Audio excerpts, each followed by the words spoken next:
Hello students, स्वागत है आपका साइंस पार्ट यूट्यूब चैनल पर। आज हम सॉल्व करने जा रहे हैं 12वीं क्लास का बारहवीं क्लास बायोलॉजी सब्जेक्ट 2021 सेट सी। इस साल जो है एग्ज़ाम नहीं हुए थे हरियाणा बोर्ड के और पैटर्न चेंज कर दिया गया था। जो क्वेश्चन पेपर था दो भाग में डिवाइडेड था, पार्ट 1 और पार्ट 2। जो पार्ट 1 है वो सब्जेक्टिव क्वेश्चन थे, 35 नंबर का था, और पार्ट 2 भी 35 नंबर का ही है, वो ऑब्जेक्टिव क्वेश्चन थे उसमें। तो जो है स्टार्ट करते हैं। जो हमारा पार्ट 1 है, सेक्शन ए है, very short answer type questions है। How are GM plants useful? जो जेनेटिकली मॉडिफाइड प्लांट्स हैं वो कैसे हमारे लिए यूज़फुल हैं। ये प्लांट्स जो होते हैं मोर टॉलरेंट हैं एनवायरमेंटल जो स्ट्रेसेस आ जाती हैं, सूखा आ गया, बाढ़ आ गई, ठंड आ गई, या साल्ट है, हीट है, इन सब को टॉलरेट कर लेते हैं ये वाले प्लांट। और ये प्लांट जो है पेस्ट रेजिस्टेंट भी होते हैं, केमिकल पेस्टिसाइड हर्बिसाइड पे ज़्यादा डिपेंड नहीं रहते। और ये जो हैं पोस्ट हार्वेस्टेड लॉसेस भी इनमें रिड्यूस हो जाते हैं, और इनमें जो है न्यूट्रिशनल वैल्यू इंक्रीज हो जाती है। जैसे कि राइस का एग्जांपल है, उसमें विटामिन ए जो है उसकी न्यूट्रिशन वैल्यू बढ़ गई है। और ऐसे प्लांट्स है जिसमें जो है सोयल से जो है मिनरल्स अब्जॉर्ब करने की इसमें कैपेसिटी भी बढ़ जाती है। तो ये सारे इसमें करैक्टर्स आ जाते हैं, डिज़ायर्ड करैक्टर्स हैं। इससे जो फसल उत्पादन बढ़ जाता है और किसानों को फ़ायदा हो जाता है। तो ये है इसके जो यूज़फुल फ़ायदे जो हैं इसके। What is MTP and why it is used? MTP क्या है, इसको क्यों यूज़ करते हैं? इंटेंशनल और voluntary termination of pregnancy before full term is called the MTP. Medical termination of pregnancy है एमटीपी की फुल फॉर्म। इसको गवर्नमेंट ऑफ इंडिया ने 1971 में लीगलाइज किया गया था कुछ स्ट्रिक्ट कंडीशन के साथ। इसका मिसयूज़ रोकने के लिए लीगलाइज किया गया था। क्यों मिसयूज़ होने लगा था? क्योंकि भाई जो है फीमेल फिटिसाइड्स यानी कन्या भ्रूण हत्या बहुत ज़्यादा होने लगी थी, जिसके कारण जो है सेक्स रेशो जो घट गई थी, लड़कों की संख्या ज़्यादा होगी, लड़कियों की संख्या कम हो गई थी। और ये एसेंशियल भी है, ज़रूरी भी है। कारण क्या है इसके एसेंशियल होने के लिए? कई केस में जो है अनवांटेड जो है प्रेगनेंसी जो जाती है उससे छुटकारा पाने के लिए एमटीपी करनी पड़ती है, जैसे रेप केस में हो गई, और अनप्रोटेक्टेड इंटरकोर्स और failure of the contraceptive method जो है उसके फेल होने के कारण भी कई बार प्रेगनेंसी हो जाती है, उससे छुटकारा पाना है तो इन केस में करना पड़ता है। दूसरा केस क्या है, जब जो फिटस होता है उस पर कोई डिसऑर्डर्स होती है और वो हार्मफुल है मदर्स के लिए, तो भी ये एमटीपी ज़रूरी हो जाती है। तो ये सब इसलिए एमटीपी ज़रूरी भी है और इसको लीगलाइज भी किया गया है। What is aneuploidy? Give two example of its. Aneuploidy क्या है? Failure of segregation of chromatids during the cell division cycles results in the loss और gain of the chromosome called aneuploidy. Example है Down syndrome में 21 chromosome की trisomy हो जाती है, 47 chromosome हो जाते हैं। टर्नर सिंड्रोम में XO हो जाता है, एक एक्स क्रोमोसोम कम हो जाता है, लॉस हो जाता है एक एक्स क्रोमोसोम का, तो 45 क्रोमोसोम रह जाते हैं। क्लीनफेल्टर सिंड्रोम में 47 क्रोमोसोम हो जाते हैं। XSY जो है एक एक्स्ट्रा जो है एक्स क्रोमोसोम आ जाता है। तो इस तरह से ये हो जाता है इसमें एन्यूप्लाइडी के कारण।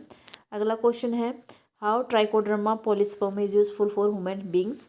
और आइसोलेशन है, जेनेटिक मेथड मटेरियल को कैसे आइसोलेट करेंगे, दोनों क्वेश्चन देख लेते हैं। अगला जो साइक्लोस्पोरिन है ये ट्राइकोडर्मा पॉलीस्पर्म फंगस है, इससे प्रोड्यूस करते हैं, ये बायोएक्टिव मॉलिक्यूल है। और इसको कैसे यूज़ करते हैं? इम्यूनोसप्रेसिव एजेंट की तरह यूज़ करते हैं, और उन पेशेंट में यूज़ करते हैं जिनका ऑर्गन कोई ना ऑर्गन ट्रांसप्लांट हुआ हो। ये क्या करता है? उसके इम्यून सिस्टम को सप्रेस करता है। और सप्रेस करना क्यों ज़रूरी है? क्योंकि अगर उसका इम्यून सिस्टम जो सप्रेस एक्टिव रहेगा तो इस ऑर्गन को वो पराया मानेगा, नॉन सेल्फ मानेगा, और नॉन सेल्फ मान के उसको डिस्ट्रॉय कर देगा। तो फिर जो है कोई फ़ायदा नहीं होगा, ऑर्गन ट्रांसप्लांट को पेशेंट को जो है नुकसान ही हो जाएगा। इसलिए दवाई जब तक वो जिएगा उसको ये इम्यूनोसप्रेसिव एजेंट जो है साइक्लोस्पोरिन ये लेना ही पड़ेगा। अगला जो था आइसोलेशन ऑफ डीएनए कैसे करेंगे, स्टेप्स हैं। सबसे पहले तो उसकी सेल वाल या जो सेल मेम्ब्रेन है उसको ब्रेक करेंगे, लाइसिस करेंगे। और उसके लिए जैसे कि अगर हम बैक्टीरियल सेल ले रहे हैं तो लाइसोजाइम से कर देंगे, प्लांट सेल है तो सेलुलोज से, फंजाई सेल है तो काइटिनेज से। सेल वाल ब्रेक होने के बाद उसके अंदर जो मटेरियल है, माइक्रोमोलिक्यूल्स हैं, उनको रिमूव करना है। जैसे डीएनए है, डीएनए को तो हमने करना ही है। आरएनए, प्रोटीन, लिपिड्स, पॉलीसेकेराइड्स हैं, इनको रिमूव करना है प्योर डीएनए प्राप्त करने के लिए। फिर जो है प्रोटीन को कैसे रिमूव करेंगे, प्रोटीज एंजाइम से कर देंगे, उसको डाइजेस्ट कर देगा। आरएनए को कैसे रिमूव करेंगे, राइबोन्यूक्लियस एंजाइम्स को डाइजेस्ट कर देंगे। डिटर्जेंट्स क्या करेंगे, लिपिड्स और दूसरे मेम्ब्रेन कंपोनेंट्स हैं उनको डिस्ट्रॉय कर देंगे और इससे फिर डीएनए बच जाएगा। डीएनए बचने के बाद उसका प्रेसिपिटेशन करेंगे। प्रेसिपिटेशन के लिए चिल्ड इथेनॉल डालेंगे। चिल्ड इथेनॉल क्या में जो इथेनॉल में डीएनए इनसॉल्युबल होता है, इसलिए वो इसमें फाइन थ्रेड्स लाइक स्ट्रक्चर बना सेपरेट हो जाते हैं और उसको हम ग्लास रोड्स पे फिर उसको स्पूलिंग ऐसे कर सकते हैं। तो इस तरह से हम डीएनए को आइसोलेट कर सकते हैं। अगला जो क्वेश्चन है हमारा, एक्सप्लेन द मेथड ऑफ, अच्छा ये तो हो गया। अब हमारा जो है सेक्शन बी स्टार्ट हो गया है। सेक्शन बी है शॉर्ट आंसर टाइप क्वेश्चंस। इसमें name and explain the nutritive tissue present in angiosperms, explain the it's formation and types. इसकी फॉर्मेशन और टाइप्स बतानी है और देख लेते हैं क्या है ये क्वेश्चन टिश्यू वाला। तो एंडोस्पर्म है इसका। एंजियोस्पर्म में क्या होता है, जो न्यूट्रिटिव टिश्यू होता है, जो नरिशमेंट प्रोवाइड करता है डेवलपिंग एम्ब्रियो को, वो होता है एंडोस्पर्म। कैसे बनता है एंडोस्पर्म, ये डबल फर्टिलाइजेशन के प्रोसेस के दौरान बनता है। डबल फर्टिलाइजेशन में एक सिंगेमी होती है, एक ट्रिपल फ्यूजन होता है। सिंगेमी से जाइगोट बनता है, जाइगोट से एम्ब्रियो, और ट्रिपल फ्यूजन जो होता है उससे जो है उसमें एक मेल न्यूक्लियस हो जाता है और दूसरा जो तो पोलर न्यूक्लियाई थे, पोलर न्यूक्लियाई आपस में फ्यूज कर सेकंड न्यूक्लियस बना देते हैं और सेकंड न्यूक्लियस और फिर वन मेल गैमेट का फ्यूजन होता है तो ट्रिपलेट न्यूक्लियस बनता है। इसको बोलते हैं पीईएन, प्राइमरी एंडोस्पर्म न्यूक्लियस। ये फिर प्राइमरी एंडोस्पर्म न्यूक्लियस जो बनता है, इसकी डेवलपमेंट होती है, इसमें माइटोसिस डिवीजन होती है। माइटोसिस डिवीजन से फिर एंडोस्पर्म टिश्यू बन जाता है।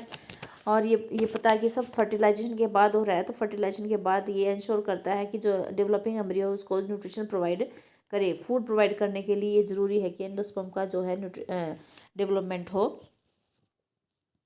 फिर इसके टाइप बता रखे हैं डेवलपमेंट के बेस्ड पे। इसके दो सेलुलर फॉर्मेशन में दो तरह के हैं, तो न्यूक्लियर एंडोस्पर्म, एक सेलुलर एंडोस्पर्म। प्लस टू में इतना ही है।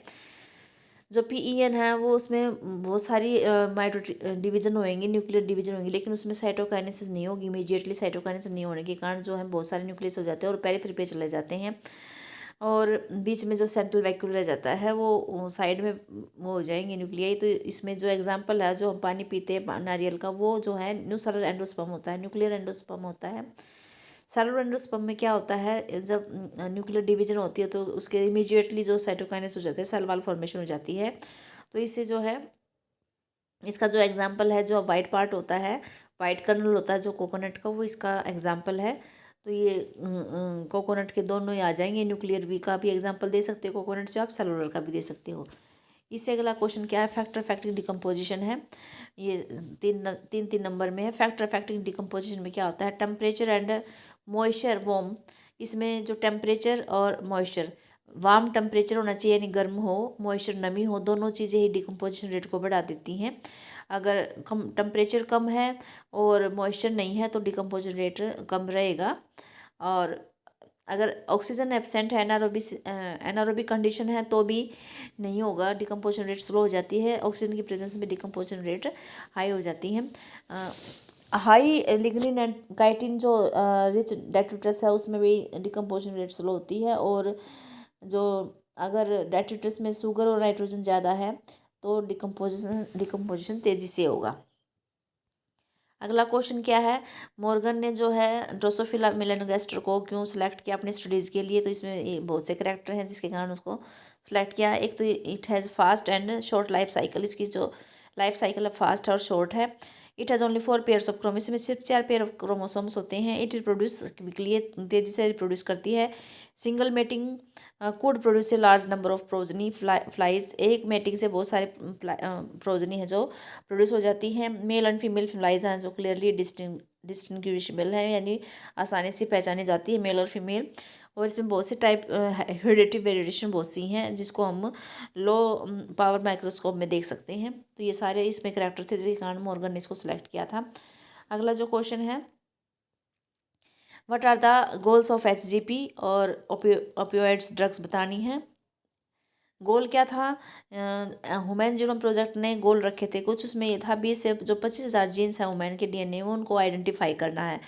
फिर आइडेंटिफाई करके उनका सीक्वेंस डिटरमाइन करना है, लगभग 3 बिलियन केमिकल बेसिस को डिटरमाइन करके उसका सीक्वेंस डिटरमाइन करना है। और फिर से ये जो डाटाबेस हमने तैयार कर लिया है इसको स्टोर करना है, इस इंफॉर्मेशन को स्टोर करना है।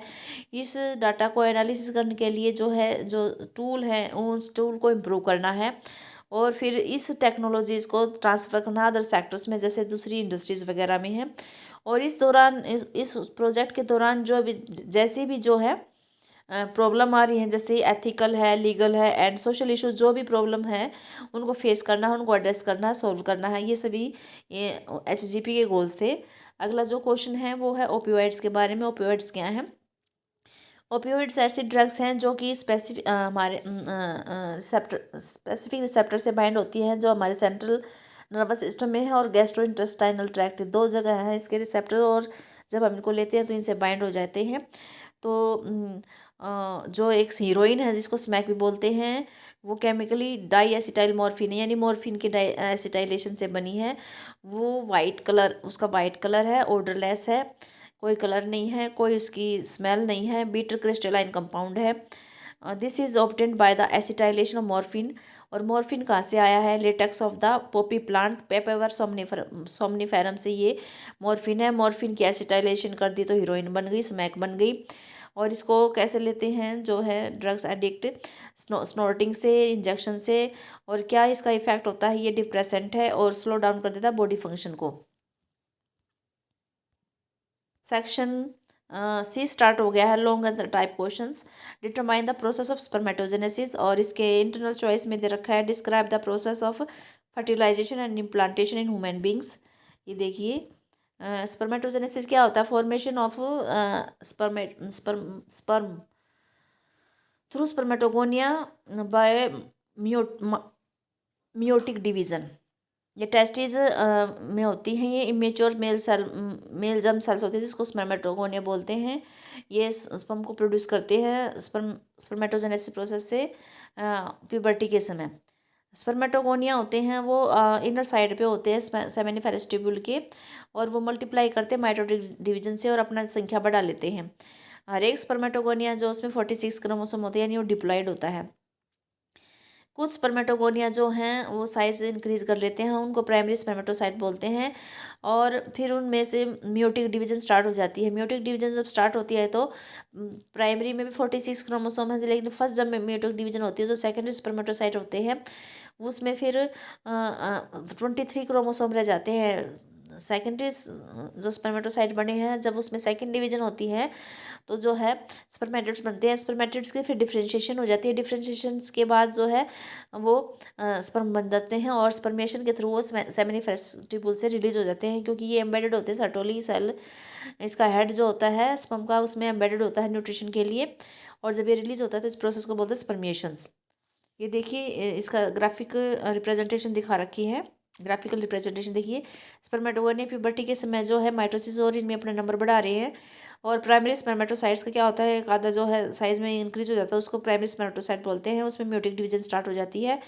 और जब फर्स्ट म्यूटिक होती है तो सेकेंडरी स्पर्मेटोसाइट बनता है, उसमें हाफ क्रोमोसोम रह जाते हैं 23। और सेकंड म्यूटिक डिवीजन होता है, स्पर्मेटिड्स बन जाते हैं उसमें, यानी कि एक स्पर्मेटोगोनिया से 4 स्पर्म बनेंगे। फिर स्पर्मेटिड से जो डिफ्रेंशिएशन होकर क्या बनेगा, स्पर्मेटोजोआ बनेगा, इसको स्पर्मियोजेनेसिस बोलते हैं। और स्पर्मेशन क्या होता है, जब ये रिलीज हो जाता है सेमिनिफेरस ट्यूब्यूल से तो उस प्रोसेस को स्पर्मेशन बोलते हैं। कौन कौन से हार्मोन हैं जो स्पर्मेटोजेनेसिस को कंट्रोल करते हैं? देखिए, प्यूबर्टी के समय क्या होता है, जो गोनाडोट्रोपिक रिलीज हार्मोन है उनका जो सिक्रीशन है वो ज़्यादा हो जाता है, इंक्रीज हो जाता है। और जब ये ज़्यादा इंक्रीज हो जाता है तो और ये जो गोनाडोट्रोपिक रिलीजिंग हार्मोन हाइपोथैलेमस से सीक्रेट होते हैं। और फिर ये एंटीरियर पिट्यूटरी उसको एंटीरियर पिट्यूटरी ग्लैंड को जो स्टिमुलेट करते हैं, और फिर वो दो हार्मोन को सीक्रेट करती है, एंटीरियर पिट्यूटरी ल्यूटिनाइजिंग हार्मोन और फॉलिकुलर स्टिमुलेटिंग हार्मोन। जो ल्यूटिनाइजिंग हार्मोन है वो लिडिक सेल पे एक्ट करेगा और स्टिमुलेट करेगा stimulate the secretion of the androgens जैसे टेस्टोस्टेरोन हार्मोन की सिक्रीशन करेगा। जो FSH है वो जो है सर्टोली सेल पे एक्ट करेंगी, और वो जो दूसरे फैक्टर को जो है सिक्रेशन के लिए स्टिमुलेट करेंगे उनको सर्टोली सेल के, ताकि वो हेल्प करे स्पर्मियोजेनेसिस में। इस तरह से पूरा प्रोसेस हो जाता है स्पर्मेटोजेनेसिस का। इसके इंटरनल चॉइस में दे रखा है कि भाई फर्टिलाइजेशन क्या है और इम्प्लांटेशन क्या है, ये दे रखे हैं। Process of fusion of a sperm with an ovum is called the fertilisation. During fertilisation a sperm comes in contact with the zona pellucida. Zona pellucida के कांटेक्ट में आता है तो क्या होता है, वो इंड्यूस कर देता है, इस लेयर में चेंजेस आ जाते हैं, और जो फर्दर एंट्री करेंगे स्पर्म तो वो एंट्री नहीं कर पाएंगे, सिर्फ एक ही स्पर्म एंट्री करेगा। और फिर जो एक्रोसोम है उससे सिक्रेशन सीक्रेट करता है एक्रोसोम कुछ केमिकल्स, उसकी हेल्प से वो उसमें एंटर कर जाएगा जोना पेलुसिडा प्लाज्मा मेम्ब्रेन में। और वहाँ जाने के बाद, एंट्री के बाद, फिर जो है जो ओवम है, जो प्राइमरी फर्स्ट म्यूटिक डिवीजन पर रेस्ट है प्रोफेस पे, वो अपनी म्यूटिक डिवीजन कंप्लीट कर लेगा। और फिर जो है अनइक्वल डिवीजन होएगी, एक सेकंड पोलर बॉडी बनेगा और एक ओवम बन जाएगा, हैप्लॉइड ओवम बनेगा। तो हैप्लॉइड ओवम और जो हैप्लॉइड स्पर्म है उनका न्यूक्लियस फ्यूज करके जो है जाइगोट बना देगा, डिप्लॉइड जाइगोट बन जाएगा। और जाइगोट बनने के बाद देखिए ये है, यहाँ से दिखा रखा है इम्प्लांटेशन का सारा प्रोसेस दिखा रखा है। ये जो ओवरी है इससे ये ओवम रिलीज हो रहा है, ओवम रिलीज होगा। देखिए बी जो दिखा रखा अंदर इसमें फैलोपियन ट्यूब के अंदर, देखिए स्पर्म है, स्पर्म की एंट्री, एक ही स्पर्म एंटर करेगा। एंट्री होने के बाद जाइगोट बन गया। जाइगोट बनने के बाद देखिए 2 सेल बनी, 2 से 4 बनी, 4 से 8, 8 से 16, 8 से 16 वाले को क्या बोलते हैं, मोरूला बोलते हैं। और 16 से ज़्यादा जब हो जाता है तो उसको ब्लास्टोसिस्ट बोलेंगे। ब्लास्टोसिस्ट जब यहाँ आ जाएगा यूट्रस की, इससे अंदर वाली लेयर एंडोमेट्रियम से ये अटैच हो जाएगा। और ये अटैच हो जाएगा तो जो यूट्रन टिश्यू है उसकी जो रैपिडली डेवलप करेगा और पूरे ब्लास्टोसिस्ट को कवर कर लेगा। जब पूरा ब्लास्टोसिस्ट कवर हो जाता है तो इसको इम्प्लांटेशन बोल देंगे। और जो है कह देंगे और प्रेगनेंसी हो जाएगी। फिर इस तरह से ये और जो ट्रोफोब्लास्ट होती है वो आउटर लेयर होती है, ये अटैचमेंट करती है। जो अंदर वाला जो है ब्लास्टोसिस्ट 2 में डिवाइड होता है। बाहर वाली जो ट्रोफोब्लास्ट लेयर होती है, अंदर जो है इनर सेल मास होता है। इनर सेल मास जो है वो एम्ब्रियो में डेवलप हो जाता है। जो ट्रोफोब्लास्ट है वो इसमें यूट्रस में एम्बेडेड हो जाता है।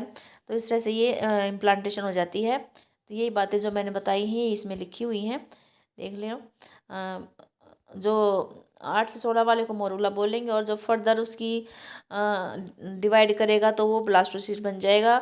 और ये फिर यूट्रस में मूव करेगा और वहाँ पर ये अपने आप को अरेंज कर लेगा। बाहर वाली लेयर को ट्रोफोब्लास्ट बोलेंगे, इनर वाले को बोलेंगे inner cell mass.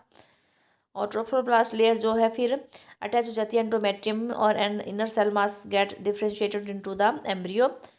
After attached, the uterine cells divide rapidly and covers the blastocyst. As a result, the blastocyst becomes embedded in the uh, endometrium of the uterus. और फिर this is called the implantation and it leads to the pregnancy. फिर pregnancy हो जाती है। अब अगले 2 question जो दे रखे हैं, एक तो why should we conserve biodiversity और कॉजेज ऑफ बायोडाइवर्सिटी एक्सटिंक्शन या लॉसेस। क्यों करते हैं? Why should conserve the biodiversity due to the following group of reasons. Narrowly utilitarian humans derive countless direct economic benefits from nature. Food है, firewood है, fibre, construction material, industrial products, medicinal products, resin, gums, बहुत सारे पता नहीं क्या क्या चीज़ें जो हम पता भी नहीं है, इतनी सारी चीज़ें हैं हमें मिलती हैं ये। और विद इंक्रीजिंग रिसोर्सेज, हमारे जो नेशन में है जो है बहुत सारी रिसोर्सेज हैं। बायो प्रोस्पेक्टिंग नेशंस है, put into bioprospecting nations endowed with rich biodiversity, यानी हमारे पास बहुत सारी बायोडाइवर्सिटी है जो कि हमारे लिए बहुत सारे फ़ायदा दे सकती है नॉर्मस बेनिफिट्स के लिए।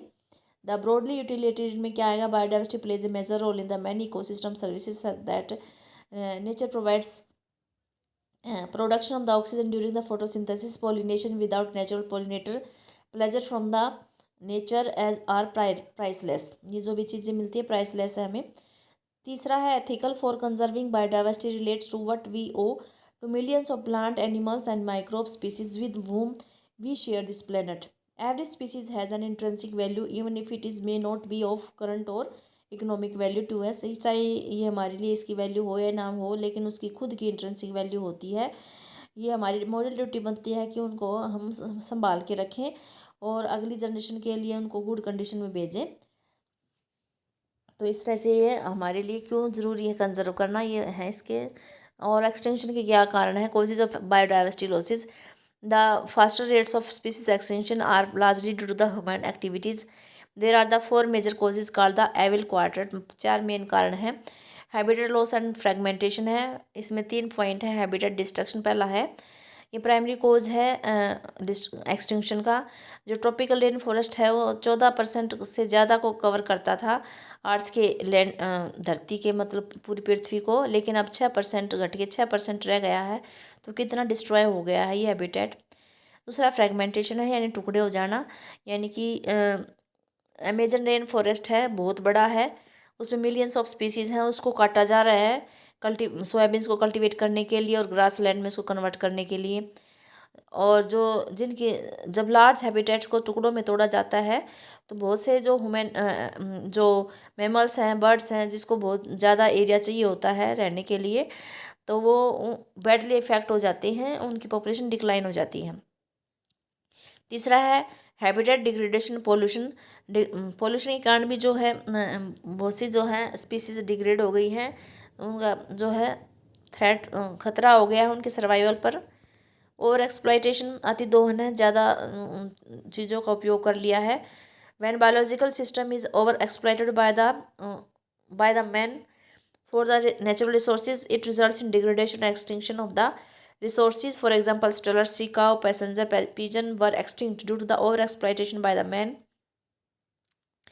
Many marine fishes populations are over harvested, endangering the continued existence of some commercially important species. यानी कि खतरे में आ गई हैं बहुत सी कॉमर्शली जो फिशेज़ हैं, मैराइन फिशेज़ हैं, खतरे की कगार पर है, वो विलुप्त होने की कगार पर हैं। तो हमें ओवर एक्सप्लॉयटेशन नहीं करना है। एलियन स्पीसीज इन्वेजन है, बाहर से कोई स्पीसीज़ है वो अपने देश में आ रही हैं, तो वो जो अपनी देसी नस्लें हैं उनको नुकसान पहुंचा रही हैं। जैसे एक एग्जांपल दे रखा है, नील पर्च का है, उसको ईस्ट अफ्रीका की झील में इंट्रोड्यूस किया गया था, तो उसके कारण जो है 200 स्पीसीज एंसिचुलेटेड फिश की वो एक्सटिंक्ट हो गई हैं। इसी तरह जैसे कैरेट ग्रास है, पार्थिनियम है, लेंटाना है, वाटर हाइसेंथ है, इनको भी इंट्रोड्यूस किया गया था। तो इन्होंने एनवायरमेंटल कोज किया, मतलब एनवायरमेंटल पोल्यूशन वगैरह किया, और जो नेटिव स्पीसीज हैं उसको खतरा हो गया है। एक एग्जांपल और है, अफ्रीकन कैटफिश है, क्लेरियस, इसको भी एक्वाकल्चर के लिए इंट्रोड्यूस किया गया था। लेकिन इसने भी जो नेटिव फिशेज़ थी, कैट फिशेज़ थी, उनको इंडाइजिनस कैट फिशेज़, उनको इसके कारण उसको खतरा हो गया है। को एक्सटिंक्शन क्या है? When species become extinct the plant and animal species associate with it also become extinct, यानी कि जब एक स्पीसीज एक्सटिंक्ट होती है तो उससे साथ जो एसोसिएटेड है वो भी एक्सटिंक्ट हो जाती है। जैसे कि एक होस्ट फिश है, उसके ऊपर बहुत से पैरासाइट रहते हैं, जब होस्ट फिश एक्सटिंक्ट हो जाएगी तो सारे पैरासाइट भी एक्सटिंक्ट हो जाएंगी। इसी तरह इनको इवोल्व प्लांट पॉलिनेटर, यानी प्लांट को पॉलिनेट करने वाला और प्लांट, इनमें से अगर कोई एक भी एक्सटिंक्ट हो जाता है तो दूसरा अपने आप एक्सटिंक्ट हो जाएगा। इस तरह से 4 मेन कारण हैं हमारी बायोडाइवर्सिटी के विलुप्त होने के। अब पार्ट 2 है, स्टार्ट हो गया है।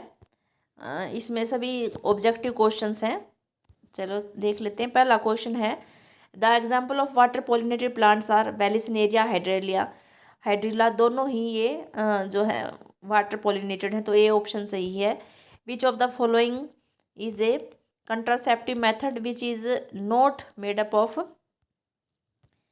रबर, कौन सा रबर से नहीं बना हुआ? देखो, डायफ्राम है, सर्वाइकल कैप्स है, वोल्ट्स, तीनों रबर्स के बने, तो कॉपर है जो रबर से नहीं बना, तो ऑप्शन डी आ जाएगा इसका सही आंसर। तीसरा है, which of the following is homozygous, homozygous दोनों कैपिटल टी हैं वो होमोजाइगस है, तो डी सी ऑप्शन इसका सही आंसर है। टर्मिनेटर कोडन कौन है? UAA, UGA, UAG सभी हैं, ये ऑल ऑफ दीज आ जाएगा, D option. Pneumonia is bacterial disease, B option आ जाएगा। Who got Nobel prize for discovery of antibiotics 1945? Fleming, Chain, Florey, तीनों को ही मिला था, तो D option all of these आ जाएगा। Large hole in Swiss cheese are due to the production of large amount of CO2 gas, B option आ जाएगा, बी फॉर बॉय। अगला क्वेश्चन है, which of the following enzyme is use to break plant cell wall? Cellulase आ जाएगा, lysozyme bacterial cell को करता है, chitinase fungus को, ब्रेक करता है। Golden rice is rich in vitamin A आ जाएगा। अब है दोनों प्लस दे रखे हैं ना, एक प्लस एक माइनस, एक इसको शो करता है म्यूचुअलिज्म में दोनों प्लस आएंगे, कंपटीशन में दोनों नेगेटिव आएंगे, एमेंसालिज्म में एक नेगेटिव एक जीरो आ जाएगा, न्यूट्रल होगा। तो ये प्रेडिशन में है एक प्लस माइनस, तो डी ऑप्शन सही है। Karyotype in Klinefelter syndrome is XSY47 है। और ए बी ब्लड ग्रुप का जो है जीनोटाइप है IAIB हो जाएगा। EST की फुल फॉर्म क्या है? एक्सप्रेस्ड सीक्वेंस टैग्स आ जाएगा इसका, एक्सप्रेस्ड सीक्वेंस टैग्स। ये टेक्निक है भाई उसकी DNA को सीक्वेंस करने की, एक्सप्रेस सीक्वेंस टैग्स। और capping in capping an unusual nucleotide methyl guanosine triphosphate is added to 5' end of heterogeneous RNA. Terminator is located toward 3' end of the coding strand. 3' end पे जो होगा वो terminator होगा। Euchromatin क्या होता है? In a typical nucleus some region of the chromatin are loosely packed and stain light. Loosely packed है तो उसकी स्टेनिंग इतनी दिखेगी नहीं, इसलिए लाइट लाइट दिखाई देगा, उसको यूक्रोमेटिन बोलेंगे। और ये चीज़ ट्रांसक्रिप्शनली एक्टिव होता है, ट्रांसक्रिप्शनली एक्टिव को यूक्रोमेटिन बोलेंगे। मोनोहाइब्रिड क्या क्रॉस क्या होता है? इसमें एक पेयर की क्रॉसिंग करवाते हैं, एक पेयर की कॉन्ट्रास्टिंग करैक्टर की क्रॉसिंग करवाते हैं, और एक उसका ये इनहेरिटेंस ऑफ वन करैक्टर। ये और जैसे ये एक एग्जांपल है स्टेमाइट, dwarf for tallness. Full form of PMC pollen mother cell है। अगला क्वेश्चन है ICSI की फुल फॉर्म है intracytoplasmic sperm injection. Retrovirus HIV को रेट्रोवायरस क्यों बोलते हैं? Because HIV has a RNA genome. HIV में RNA जीनोम होता है जो रिप्लिकेट करता है टू फॉर्म DNA, यानी RNA से DNA बनता है, ये बनाता है ये। और किसकी हेल्प से? रिवर्स एंजाइम है, रिवर्स ट्रांसक्रिप्टेज की हेल्प से, इसलिए इसको बोला जाता है रेट्रोवायरस। येलोइश फ्लूइड होता है colostrum, secreted by the mother during the initial days of the lactation, has abundant antibodies hemoglobin A। इसमें hemoglobin A बहुत ज़्यादा होता है to protect the infant. Typhoid fever could be confirm by Widal test, Widal test से करेंगे। Cyclosporin A is used as an immunosuppressive agent. देखो एक question को दो बार पूछा गया है, बड़े क्वेश्चन में भी है और ये छोटे क्वेश्चन में भी है। BOD क्या होता है? बायोलॉजिकल ऑक्सीजन डिमांड होता है, ये अमाउंट ऑफ ऑक्सीजन है जो consumed by the bacteria during oxidation of organic matter present in water. अगर ज़्यादा BOD होगा इसका मतलब ज़्यादा ऑर्गेनिक मैटर है, यानी ज़्यादा वाटर जो है ज़्यादा पॉल्यूटेड है। क्लोस्ट्रीडियम ब्यूटाइलिकम प्रोड्यूस एसिड, उसका नाम है ब्यूटारिक एसिड। कैसे याद रखेंगे? देखो ब्यूटाइलिकम है तो ब्यूटाइलिकम से ब्यूटारिक एसिड याद रखना है। What is the role of endonuclease? It makes cuts at the specific position with the DNA, यानी DNA के बीच में से कट लगाएगा ये। PCR पॉलीमरेज चेन रिएक्शन होता है। The separated bands of DNA are cut out from the agarose gel and extracted from the gel piece. This step is known as the elution, इसको elution बोलेंगे। BT toxin is produced by bacterium Bacillus thuringiensis, इसका Bacillus thuringiensis आ जाएगा। ADA की full form है adenosine deaminase. Elijah किस principal base है? Antigen antibody interaction के principal base है। What is aestivation? ये सिलेबस में नहीं है। मोर्टिलिटी क्या होता है? It is the number of death in the population during a given period. Death कितने की होती है गिवन पीरियड में, वो है मोर्टिलिटी। पैरासिटिज्म क्या है? ये सिम्बायोटिक रिलेशनशिप होता है इन विच वन स्पीसीज बेनिफिट्स, यानी पैरासाइट को फ़ायदा होगा, while other is harmed host. इसमें मतलब कि वो मरता नहीं, प्रीडेशन में तो मर जाता है, इसमें मरता नहीं है, वो जिंदा रहता है parasite. World summit on sustainable development was held in Johannesburg south Africa in 2002। तो ये हमारा जो है 2021 का सेट C कंप्लीट हो गया है। पिछली जितनी भी वीडियो हैं 2016 से लेकर अब तक की, उसका जो है लिंक है डिस्क्रिप्शन बॉक्स में, प्लेलिस्ट का लिंक डाल दिया जाएगा। आप वीडियो को कंप्लीट देखना। वीडियो अच्छी लग रही है तो आप लाइक करना, 12th के बच्चों के साथ शेयर करना। कोई भी डाउट है तो ज़रूर कमेंट करना, और चैनल पर नए हैं तो सब्सक्राइब ज़रूर करना ताकि आपको अगली वीडियो मिल सके, नोटिफिकेशन आइकन बटन दबाना ताकि आपको नोटिफिकेशन मिल जाए। तो ज़रूर देखिए, अपनी अच्छी तैयारी के लिए, बोर्ड एग्ज़ाम की तैयारी के लिए आपको बहुत फ़ायदा मिलेगा। आपको विश्वास हो जाएगा कि, और ये एनसीईआरटी के बेस पे, एनसीईआरटी के बेस पर ये क्वेश्चन है, अकॉर्डिंग टू एनसीईआरटी वैसे क्वेश्चन बनाए गए हैं। तो थैंक्स फॉर वॉचिंग।